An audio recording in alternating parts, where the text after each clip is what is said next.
Salam dan bahagia. Perkenalkan, nama saya Stefani F. Toar, calon guru penggerak Angkatan 7 dari SMP Negeri 4 Modo Inding, Kabupaten Minahasa Selatan. Pada kesempatan ini, saya akan memaparkan kesimpulan dan refleksi pemikiran Ki Hajar Dewantara pada tugas koneksi antar materi modul 1.1. Saya akan merefleksi diri saya melalui 3 pertanyaan berikut.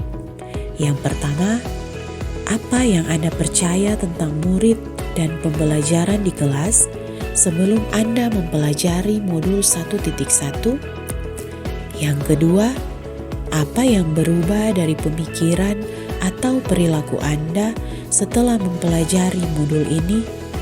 Dan yang ketiga, apa yang dapat segera Anda terapkan lebih baik agar kelas Anda mencerminkan pemikiran Ki Hajar Dewantara?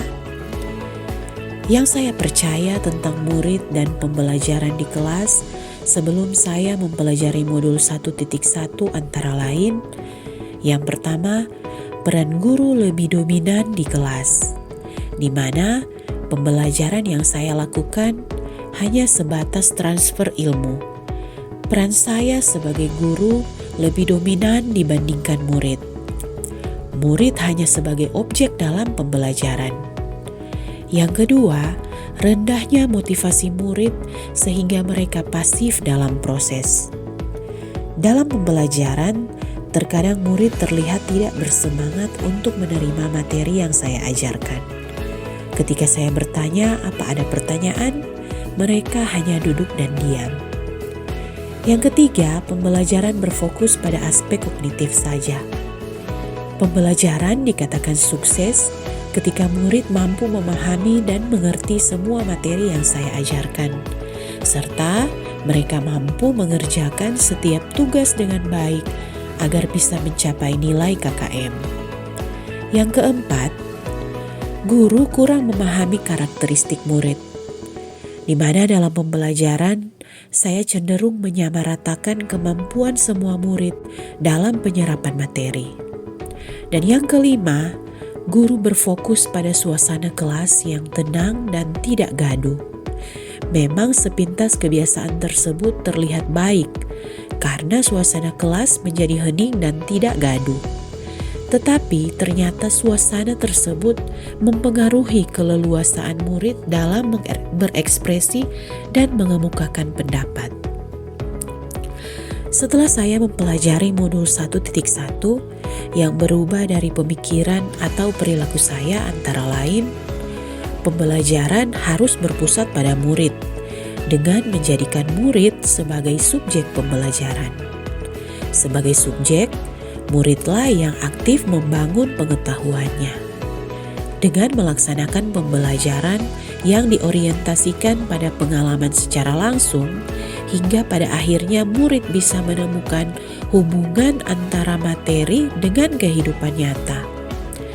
Guru berperan untuk menuntun serta membimbing murid agar mampu mengaplikasikan pengetahuan dalam kehidupan. Yang kedua, menyadari bahwa guru bukanlah satu-satunya sumber belajar. Seiring dengan perkembangan ilmu dan teknologi, bukan saja pengetahuan guru bisa sama dengan murid, bahkan murid bisa lebih dahulu tahu dari gurunya. Itu semua terjadi akibat perkembangan media informasi di sekitar kita, sehingga pada saat ini guru bukan lagi satu-satunya sumber belajar, melainkan guru memiliki fungsi yang lebih luas. Guru juga sebagai motivator yang memberikan semangat dan energi kepada murid untuk terus belajar. Guru bisa mengarahkan murid untuk menggunakan segala sesuatu yang ada di sekitar lingkungan kegiatan belajar yang secara fungsional dapat digunakan untuk membantu optimalisasi hasil belajar. Yang ketiga, menghargai setiap karakteristik belajar murid, di mana setiap anak terlahir berbeda. Untuk itu, dalam pembelajaran, guru harus mengetahui dan memahami keunikan dan perbedaan yang ada pada setiap anak, sehingga guru bisa memberikan sebanyak mungkin pendekatan gaya belajar. Bagaimana sebagai seorang pamong, guru harus menuntun anak sesuai dengan kodratnya. Yang keempat, menciptakan pembelajaran yang menyenangkan. Dengan mendesain suasana pembelajaran yang menyenangkan bagi siswa, itu merupakan tanggung jawab seorang guru.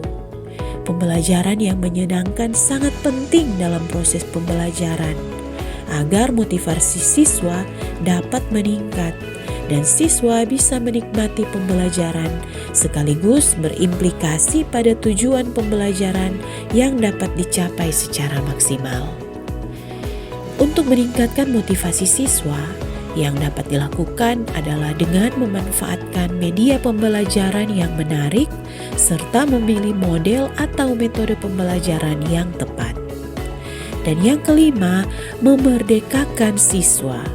Memberi kebebasan kepada siswa untuk menyelesaikan setiap tugas sesuai dengan minat, bakat, dan kreativitasnya masing-masing. Kemudian, agar kelas saya mencerminkan pemikiran Ki Hajar Dewantara, penerapan yang segera akan saya lakukan di kelas antara lain merancang pembelajaran yang interaktif dan menyenangkan dengan melibatkan murid. Kita seorang pendidik harus bisa melayani segala bentuk kebutuhan metode belajar murid yang berbeda-beda, atau dengan kata lain harus berorientasi pada murid.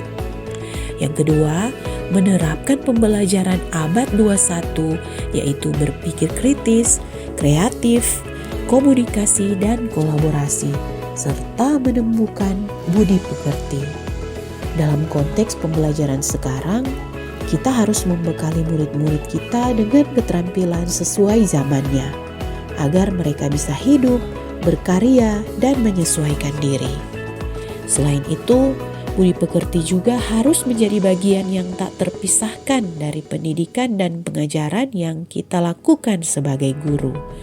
Guru harus senantiasa memberikan teladan yang baik bagi murid-muridnya dalam mengembangkan budi pekerti. Yang ketiga, pembelajaran tidak lagi menuntut, tapi menuntun. Kita harus bisa memberikan kebebasan kepada anak untuk mengembangkan ide, berpikir kreatif, mengembangkan bakat atau minat murid.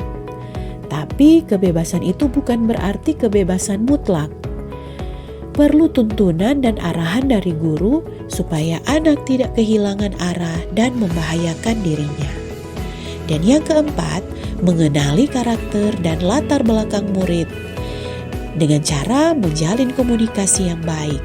Karena setiap anak memiliki keunikan masing-masing yang berbeda-beda satu dengan yang lainnya.